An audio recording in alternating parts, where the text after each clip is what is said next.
Last year, this dude went absolutely bananas, was so good that people say, hey, this guy's got to be cheating. Mm-hmm. Now, he struggles when he comes to Indianapolis, even though he wins. Ladies and gentlemen, C.J. Stroud. Yeah, CJ. What's up, y'all? C.J., how you doing, man? I'm blessed. How are you? I'm good. Hey, just a quick question. It doesn't appear as if you got worse this year. Sucks. That sucks. Not happy about it, but how do you feel in this second year? You feel like an old man out there? You feel like a vet? How do you feel week to week? Are you still getting better, or are we already at our max year 2 in the AFC South, terrorizing everybody, CJ?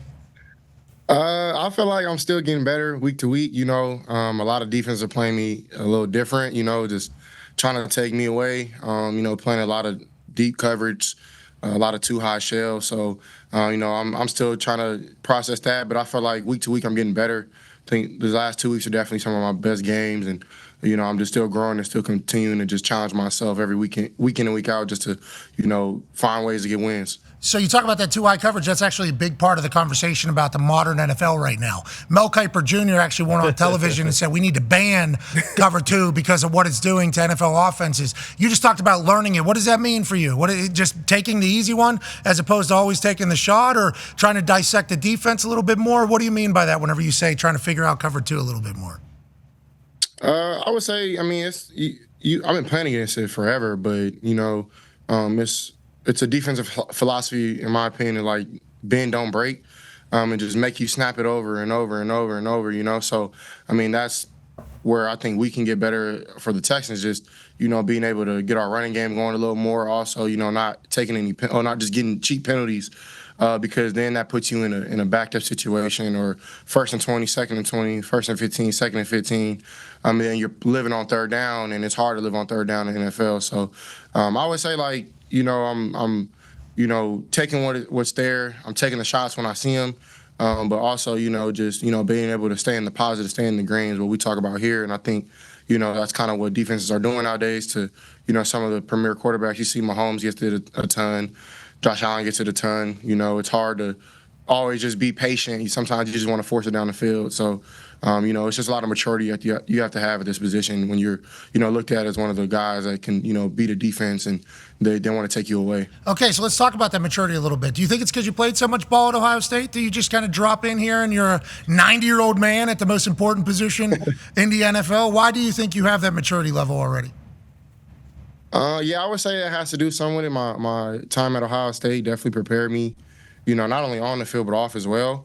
So I would honestly say just who I am kind of as a person. I think I've always kind of been a mature kid since I've been little. Now, like, I'm just maturing as a man. But I definitely think as I talk to defenses around the league after games, they're like, man, we're going to take you away and force other guys to beat us. So, and I think that's a sign of respect. But also, we're still finding ways to win, which that is what matters at the end of the day. Yeah, and you're still finding deep shots. You had one of the coldest celebrations this last weekend. This ball obviously in a bucket, but then the hands crossed, arms crossed, Todd, Nico, we'll talk about him here in a little bit, your connection, and obviously him being week to week. And that's one of the coldest reactions I've seen in some time. We knew we were doing this if the next shot, or just in the moment felt like this was the right reaction. I feel like it was just the right reaction. It was kind of just I didn't plan on it, but I kind of did something similar last year. But just reminding myself and remind everybody it's regular. You mess up, you give me the shot, I'm gonna take it. And I'm gonna just make you pay. So I often just have to remind myself too, like I'm still that guy. I can still play this game at a very, very high level. So I think that was just like one of those moments, like, yeah, like it's like that. So I had to remind everybody. I'm not always that way. I had to remind everybody this is regular. That is an awesome response. Let me talk to you about a third down week 1 in the Loud House. I know you experienced the Loud House. I know your ears are still buzzing because of Indianapolis. You made this throw. It was an out, I believe, to Nico. 3rd and 11, fourth quarter. We were charging back. That ball right there. Okay. Hey, listen. That shit can't be happening against Indianapolis anymore. You hear me? That's one of the nicest throws of all time. And you say, like, I have to remind people this is regular. Is there throws or is there moments in games where after something happens, you go, damn, I can't believe that happened? Is that happening still to you, or is everything legitimately expected at this point? That should have been picked off, batted down, and too far out of bounds. Instead, you thread two needles, and then you make a first down to win the game pretty much in Indianapolis. It's like, this is just what this guy does. Is there anything that surprises you anymore, or do you have full confidence in everything you're doing? I would say I have full confidence. I'm very humble at the same time, but I know what I can do on the field. I know that there's no defense for the perfect throw. So it's just, you got to just be able to focus in those moments. I seen you and Tyrese over there going crazy. So, I had to hush y'all boys. I was trying to look at y'all after. I think y'all left. Y'all beat the traffic. Okay, all right. Whoa. Not true. Whoa. These tight streets down there. I was trying to find you. Yeah, there was this thing going on. There was a meet and greet. It was Had that meeting. Yeah, there was a thing going on. Don't you worry about it. Seems like every time you come, those meetings come a little bit sooner every single time. Let's talk about your cast around you. Obviously, we just talked about Nico there. I think he's week to week with a hamstring, and then Mixon was banged up a little bit. Dalton Schultz was banged up a little bit. Have you had the full cast yet? And how do you feel about the offense this year versus last year? Yeah, week one was probably the only time we had everybody. And it's kind of what I learned last year is you don't really get to play with your starters all the time. You have to find ways to win in this league, sometimes without some of your best guys. And I think that's a testament to who you are as a quarterback or who you are as a player. And I challenge myself when that happens to just, how good can I be today to take a little bit of slack or take a little bit of pressure off the guy who's filling in the starter's position to, get another win. I feel like that was something that I learned last year. But as, time goes, you get guys back, other guys get hurt.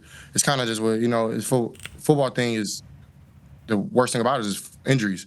So, you got to be able to deal with it and, take each step each and every day to better yourself so you can better guys around you. So, I definitely feel like once we do get a lot of our guys back, because we've been missing them for about 2-3 weeks now, and guys been in and out. Some guys, are week to week now. But as you see, man, we're still finding ways to win, which is the most important thing. But, definitely wish those guys were healthy, and now they'll be back soon. Next Colts game, you guys should just take off. Yeah, big cool. Yeah. Few weeks. Just take it off. Just say, it's a couple bye weeks. Long season. Everybody's like 17 games. Long season. You deserve 2 bye weeks. If it's the last game, they might not have to play anyways. All right. It's not. Come on. Okay, enough of what you're saying. Joey Flack's going bananas, CJ. I don't know if you know that. Connor has... No, he looks good. Okay. Listen, the way, the whole thing. I like Joe. He Joe played good great. at the Stroud house. I like Ant, too. Ant balled against us, man. I'd love to see it. Of course not against us, but, Ant's been playing some good ball. They're our divisional opponents, and I think one of our rivals. So, I'm not somebody who just, doesn't respect good ball when I see it. You guys are playing some good ball, y'all, Thank you. Thank you. Yeah. That's very kind Beat the Steelers. That was a good win. Yeah, I respect good ball when I see it. Thank you. Yeah. And for that, you should take the game off against us. That'd be awesome. No, Yeah, that'd be very cool. That'd be very good leadership of you. Do you and D'Amico sit down and chit-chat about defenses and what they're probably going to try to do against you like Bill Belichick and Tom Brady did? Or do you stay on the offensive side of this entire thing? Yeah, me and Bobby usually meet before the week and, go over, the defenses and what we expect to see. But D'Amico will give me little nuggets here and there on, just philosophy on what they're trying to do. And also just certain plays on what to look for. So, he definitely helps me, see what the big picture of that style of defense we play throughout that week. Because he's been a coordinator in this league for a long time. So yeah, it's a little bit of both. How's D'Amico this year, second-year head coach as opposed to first? Now, obviously, you will say you don't know what other coaches are like around the NFL. You've only been in the NFL for 2 years because you say everything right all the time, which is why they need to trade you out of the AFC South. Okay, but what have you seen from Coach D'Amico this year versus last year, and how do you think teams responding here in his second year as head coach? Yeah, I think teams know how dangerous we can be, and they try to challenge us in many different ways. But I think D'Amico's done a good job of just keeping us motivated to understand that we have a target on our back, but at the same time just accept it, embrace it, fight fire with fire. So I definitely think that we've been able to do that. But honestly, we haven't been able to play our best ball yet, and that's kind of a good thing because we're sitting here 4-1, not played our best ball yet, and I think now every single game we're taking steps to that. Play that 4-quarter game, so I definitely see just a lot of things going on the uprise for us. Yeah, of course, 4-1, haven't played good football yet. Ooh, yikes! Houston Texans are supposed to suck forever, brother. Mm-hmm. Okay, that was what was supposed to happen. Not anymore. You know it. You know it. You know it. You know it. Damn right. Everybody in the back knows it. And then this guy shows up with D'Amico, and it's all flipped on its head immediately overnight. And that's good for the city of Houston. Good football fans down here. How's the crowd's been? Crowd's been insane?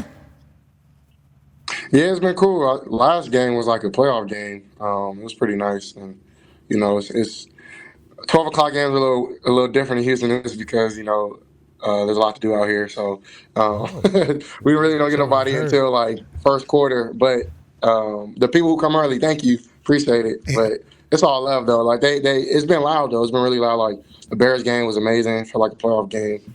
The last game felt like a playoff game. So.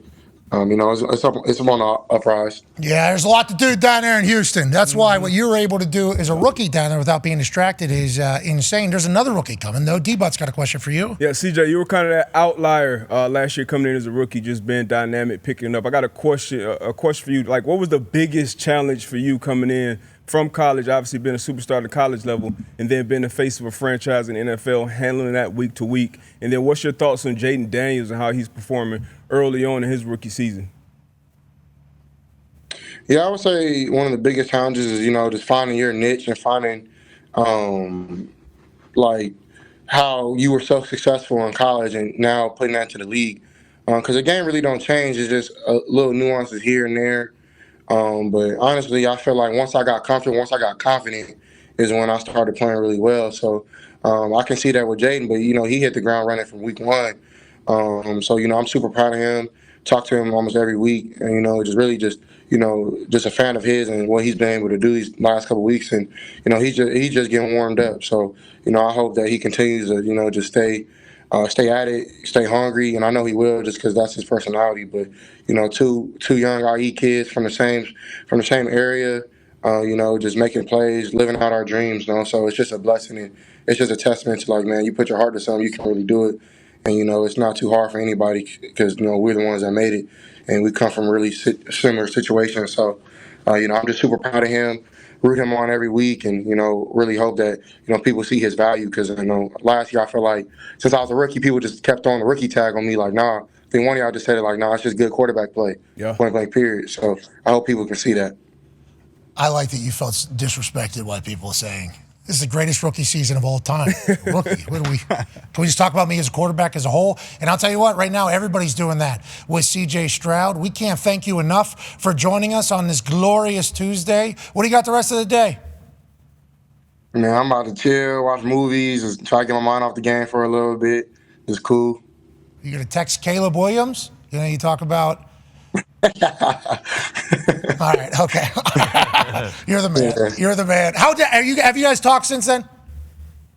No. I wish him. Like, he balled out last week. I'm happy for him, man. That's dope. Seems like he's getting his niche and his groove. Hell yeah. Happy to hear that. Ladies and gentlemen, a man who's going to be up for MVPs every single year from now until seemingly 2040. Ladies and gentlemen, CJ Stroud. Thank you, man. CJ. All right, CJ.